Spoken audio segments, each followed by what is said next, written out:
मुझे कोई ब्रांड पसंद नहीं आई, आपको कोई ब्रांड पसंद नहीं आई, और हमने उन्हें स्टार्ट में अब्यूजिव करना स्टार्ट कर दिया इंस्टाग्राम पे, यूट्यूब पे, मोस्टली तो इंस्टाग्राम पे लोग करते हैं, तो क्या इस पे भी एक्शन हो सकता है? अगर आपका मोटिव है कि इसको डिफेम करना है, या अगर आपके कोई भी क्रिटिसिज्म है वो जो कि किसी भी फैक्ट या डेटा से बैक नहीं है, अगर आप गलत चीज़ें ऑनलाइन बोलते हो, तो definitely brands can take action against you. Brands आपके डिफेमेशन का भी सूट कर सकती है, ब्रांड्स आपके खिलाफ एक्शन ले सकती है लीगली।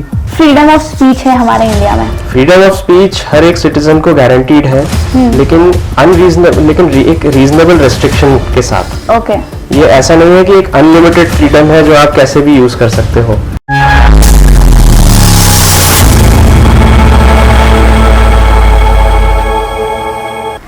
अब अगर कोई, जैसे बहुत बार होता है, मुझे कोई ब्रांड पसंद नहीं आई, आपको कोई ब्रांड पसंद नहीं आई, और हमने उन्हें स्टार्ट में अब्यूजिव करना स्टार्ट कर दिया इंस्टाग्राम पे, यूट्यूब पे, मोस्टली तो इंस्टाग्राम पे लोग करते हैं, तो क्या इस पे भी एक्शन हो सकता है? क्योंकि आप हेट फैला रहे हो। ओके, ठीक है, बट हाँ, वो जो हेट है वो ओरिजिनल है। So fair criticism is allowed. कोई भी अगर कोई प्रोडक्ट है जो मुझे पसंद नहीं आया या जिसका कोई एडवर्स इफेक्ट हुआ है मुझ पे, और अगर मैं ऑनलाइन उसके बारे में कहीं कुछ बोलता हूँ, तो डेफिनेटली आपको ये भी ध्यान रखना चाहिए कि वो आपने जो भी बोला है वो सच बोला है। अगर मान लीजिए आपका फेयर क्रिटिसिज्म है तो that is very very well protected under the laws.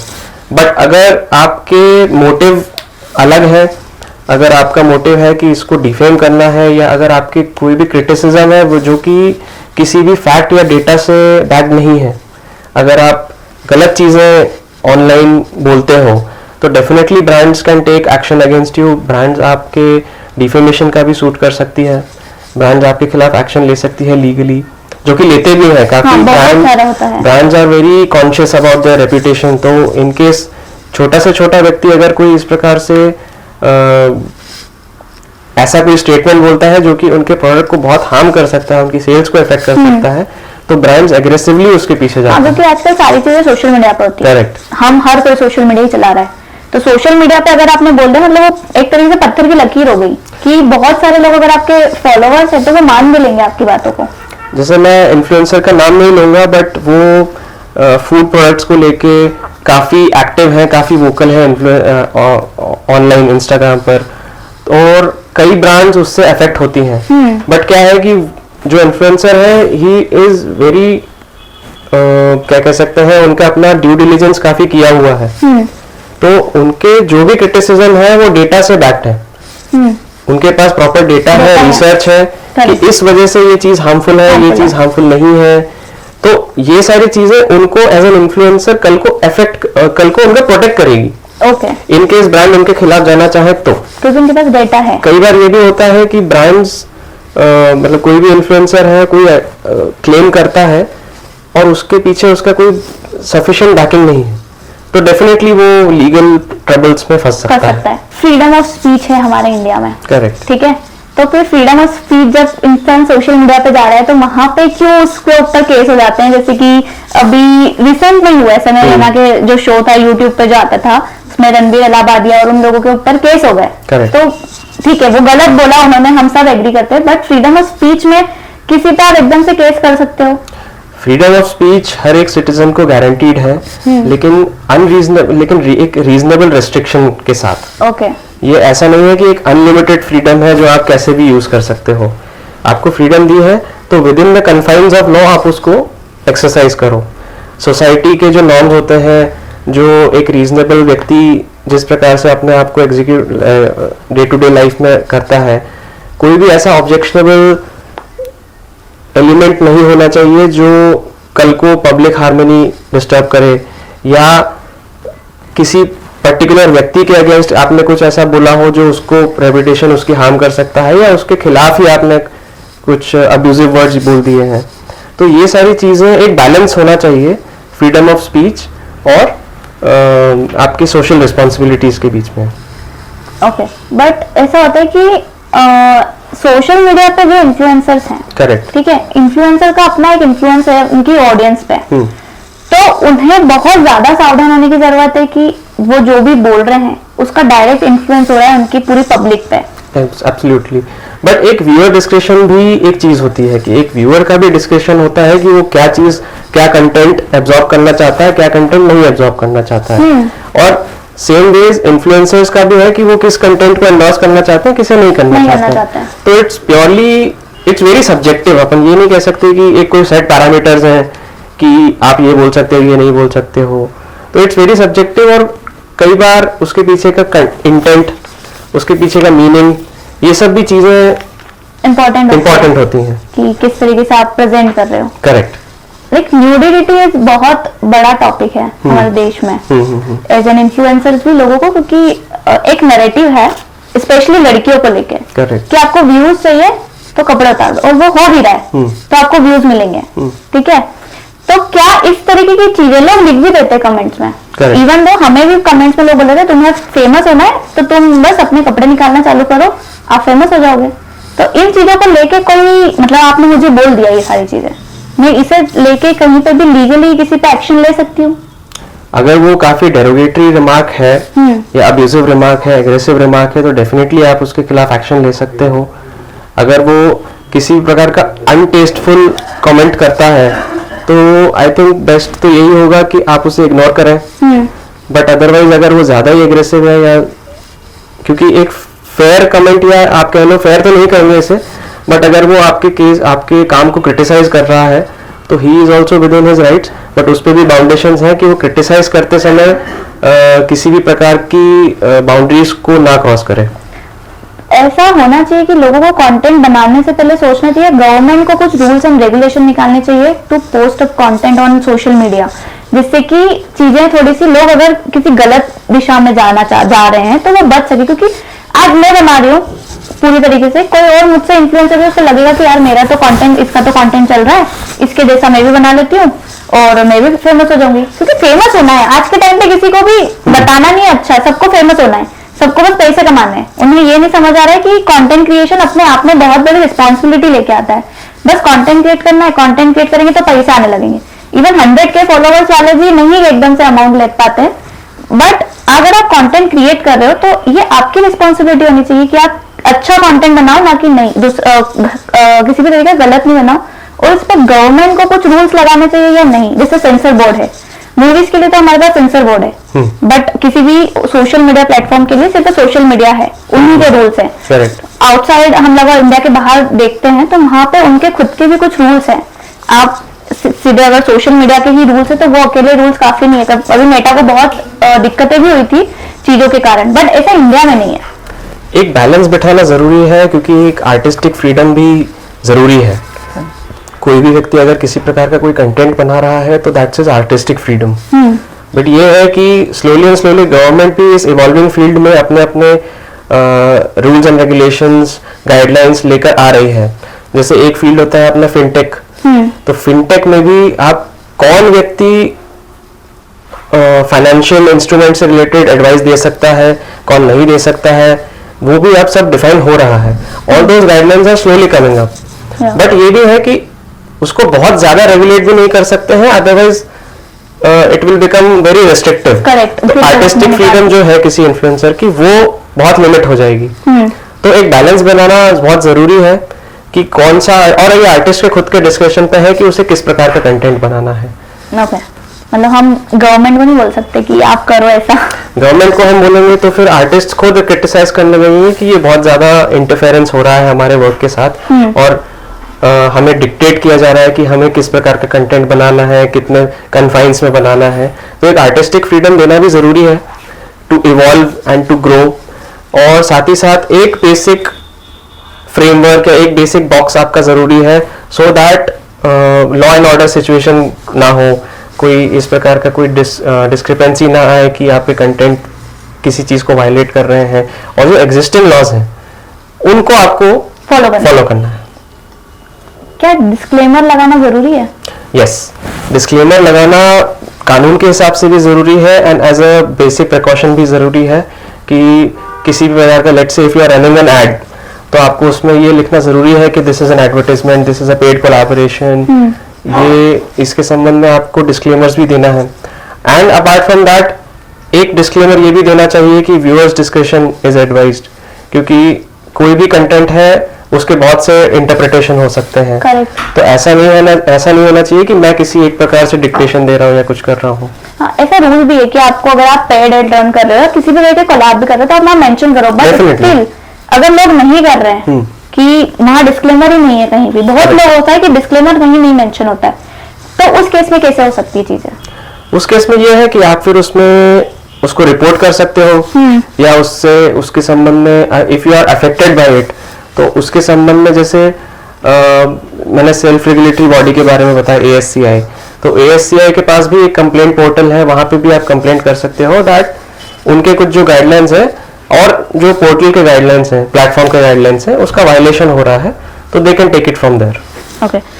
अब जैसे बहुत सारी कंट्रोवर्सी चीजें हो जाती है, आजकल सोशल मीडिया का टाइम चल रहा है, तो बहुत लोग अपना कंटेंट के कारण बहुत उसमें आ जाते हैं लैमलाइट में। करेक्ट। बट जैसे अभी रणवीर अलाहाबादी और समय रैना के साथ हुआ, ठीक है, तो उनके केस में लो बोल्ड और ऑब्सीन्स के बीच की जो लाइंस थी वो कैसे डिसाइड होती है फिर कि ये बोल्ड है और ये ऑब्सीन्स है, इनको कैसे हम डिफाइन करेंगे?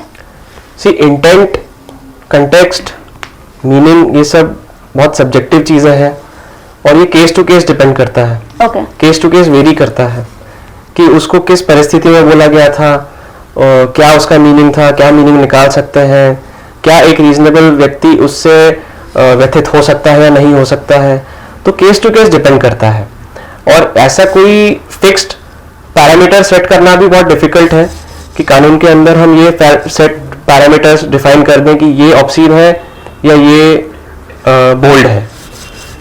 इंडियन कोर्ट्स के काफ़ी जजमेंट्स हैं जिसमें कोशिश की गई है कि एक डेफिनेशन या एक बेसिक पैरामीटर दिया जा सके, but it is very subjective.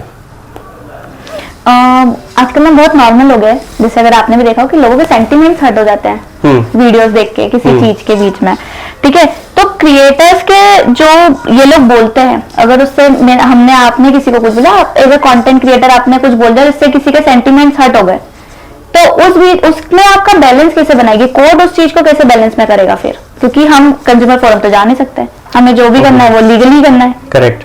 So even consumer forum is a legally like it's a legal recourse, मतलब एक लीगल रिकॉर्स ही है, बट लेट्स से किसी के सेंटिमेंट्स हर्ट हो जाते हैं, तो कई चीज़ें इंडियन कंटेक्स्ट में देखा जाए तो आउटसाइड द कोर्ट भी सेटल हो जाती हैं कि कई बार क्रिएटर्स जो भी कंटेंट है वो हटा लेते हैं, they issue a public apology. So अगर वहाँ पे सिचुएशन वाटर डाउन हो रही है then well and good, but अगर कोई व्यक्ति बहुत ही ऑब्सीन या कोई ऐसा कंटेंट डाल देता है जो हमारे लॉज को वायलेट करता है या जो किसी कम्युनिटी या किसी व्यक्ति के खिलाफ ही उसने बोल दिया है which is criminal in case, then he can the person who is affected then he can also file a criminal complaint against the creator.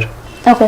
जैसे धर्म के नाम पे बहुत सारी चीजें बोल दी जाती है, रिलीजन किसी भी चीज को लेके, सबसे इम्पोर्टेंट है कि धर्म के नाम को लेके कोई भी क्रिएटर कुछ भी बोल देता है, ठीक है, तो उस टाइम पे उन्हें ज्यादा वो होने की जरूरत है कि सिक्योर करने की जरूरत है, या पब्लिक अगर कुछ करती है उनके ऊपर, लाइक अभी तो क्रिएटर्स के ऊपर हमले भी हो जाते हैं क्योंकि उन्होंने कुछ बोला, जैसे मुनावर फारूकी पे हो गया था कि उसने रिलीजन को लेके बोल दिया और उनके ऊपर केस हो गया, वो जेल में चले गए, बट उससे में नेगेटिव कुछ भी होगा, पब्लिसिटी तो मिली, बट इससे उन्हें किस तरीके से दिक्कतें हो सकती है अगर उन्होंने लीगली तो सब कुछ हो गया? देखिए, कानून जो है वो दोनों पार्टीज को प्रोटेक्ट करता है, दोनों को राइट देता है और दोनों पर रिस्पॉन्सिबिलिटी भी थोपता है।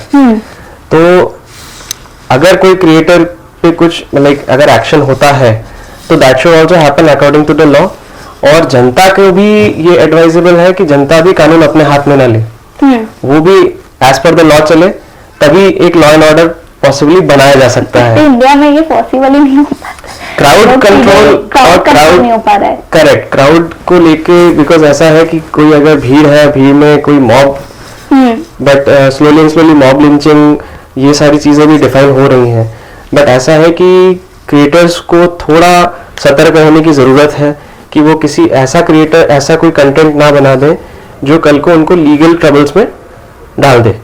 बट वही बात हो गई, फ्रीडम ऑफ स्पीच खत्म हो गई यहाँ तो। फिर फ्रीडम ऑफ स्पीच ऐसा है कि वो अगेन दैट इज मतलब एक रीजनेबल व्यक्ति, जैसे हम अगर ये पॉडकास्ट कर रहे हैं तो अगर मैं भी अगर इसमें कुछ बोल रहा हूँ तो सोच समझ के बोल रहा हूँ, तो कई बार इसको अलग कंटेक्स्ट में लिया जा सकता है, Correct. कई बार इसको घुमा फिरा के बोला जा सकता है।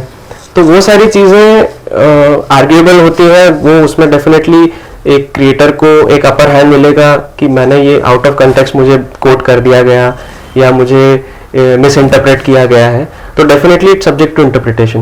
ओके।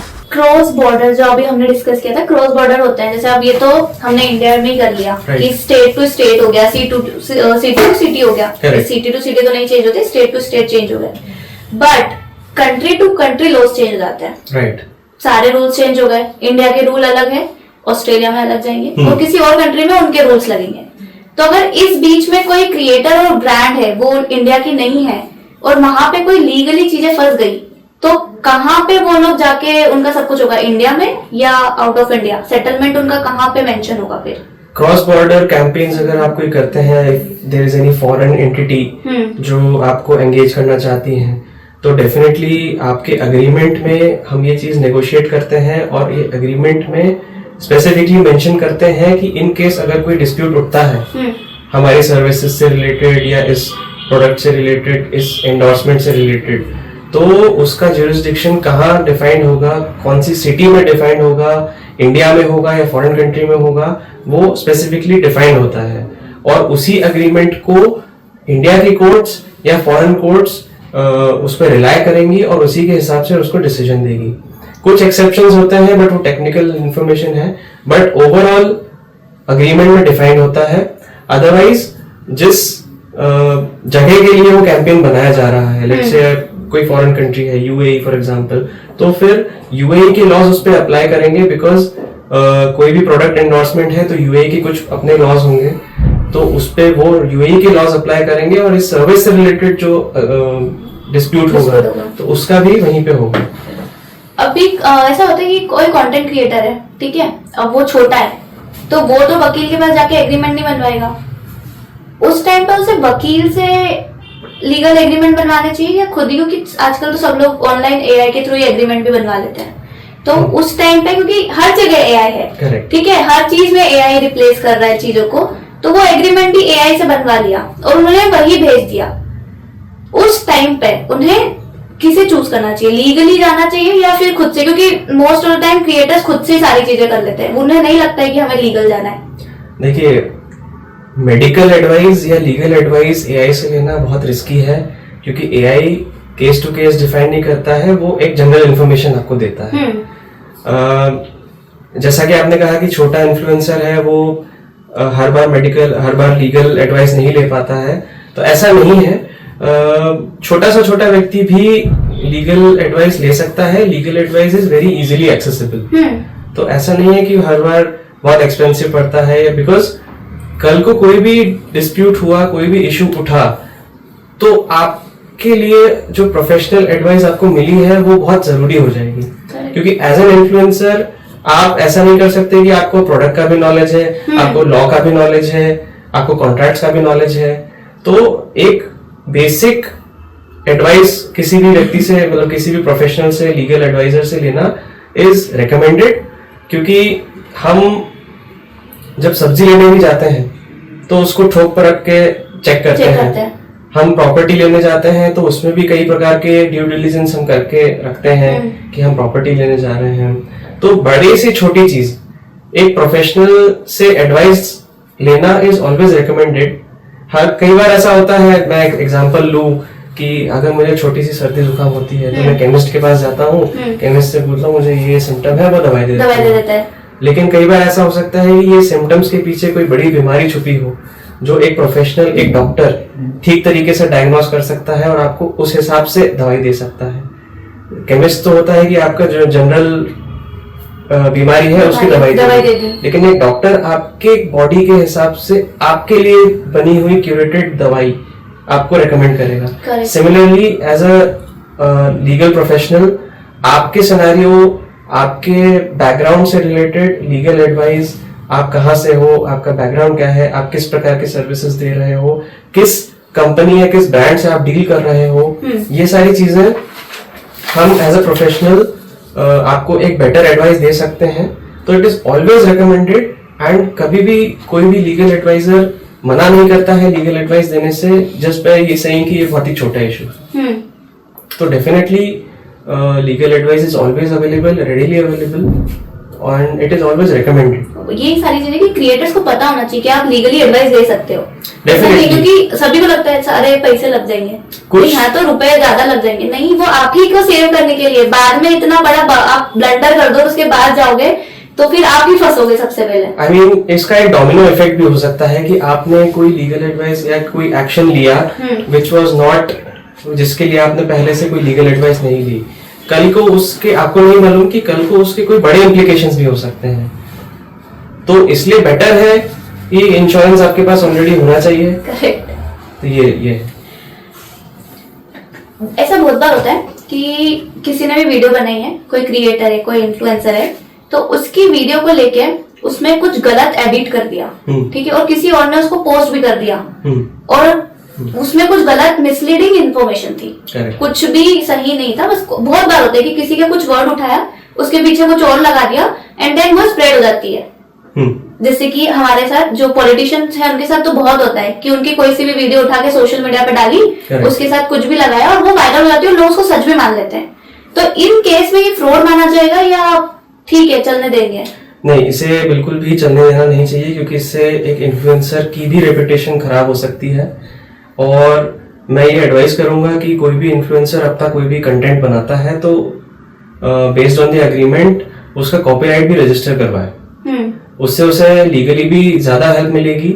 और अगर कल को उसका कॉपीराइटेड कंटेंट कहीं पे और यूज हो रहा है तो he can definitely take legal recourse to take it down, number 1। Number 2, he can approach the person and say कि सर ये आपका जो कंटेंट है ये मिसलीडिंग है, इसे आप नीचे इसे लाइक विथड्रॉ करिए, डाउन कर दीजिए। सो ये सारे राइट्स अवेलेबल हैं। एंड अगर वो मिसलीडिंग है तो डेफिनेटली कल को ये भी हो सकता है कि उस मिसलीडिंग एड को लेके कोई व्यक्ति कोई डिसीजन ले ले और उसको नुकसान हो जाए, एंड एट द एंड वो इन्फ्लुएंसर पे ही ब्लेम लग जाए कि मैंने तो आपका ये कंटेंट देखा था, समवेयर देखा था।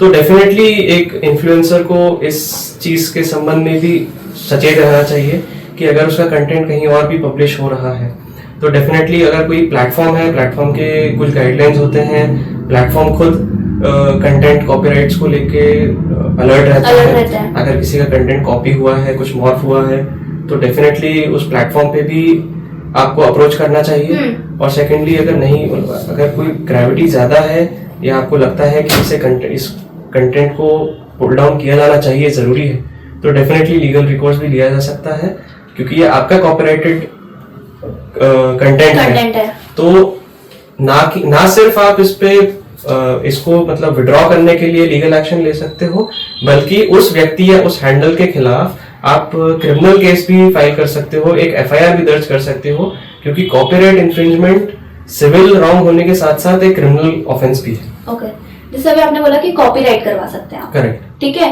बट अब छोटा क्रिएटर तो जाके कॉपीराइट नहीं करवाएगा अपने नाम को। करेक्ट। और ऐसा बहुत बार होता है कि बड़े इन्फ्लुएंसर्स छोटे क्रिएटर्स का कॉपी जो कंटेंट होता है उसे कॉपी कर लेते हैं।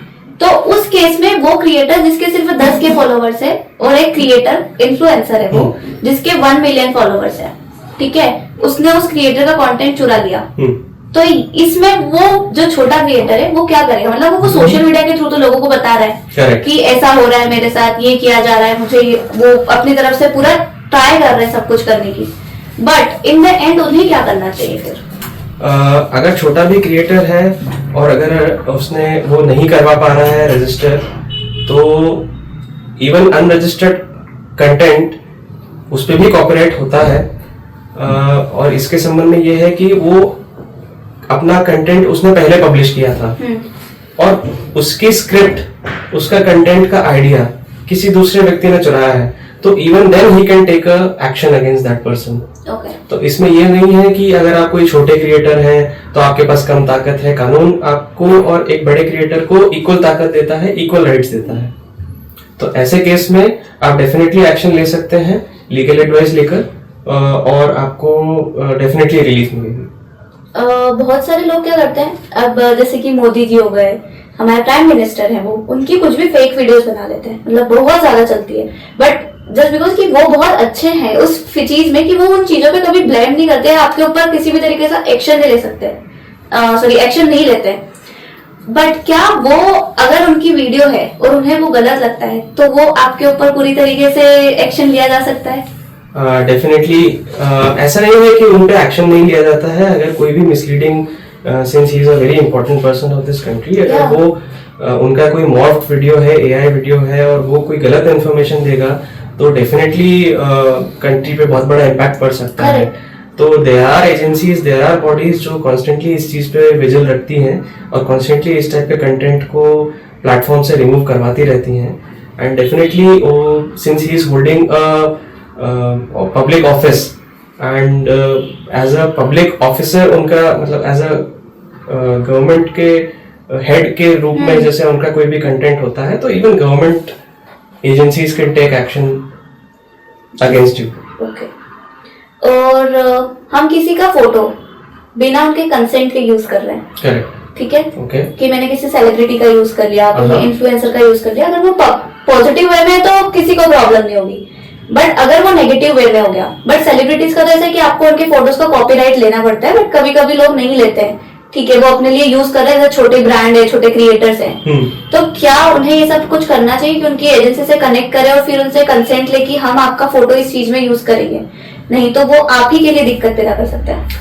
अपने आप को सिक्योर करने के लिए ये एक बेटर चीज है कि आप उनके पर्सनालिटी राइट्स से रिलेटेड परमिशंस बिफोर हैंड ले लें।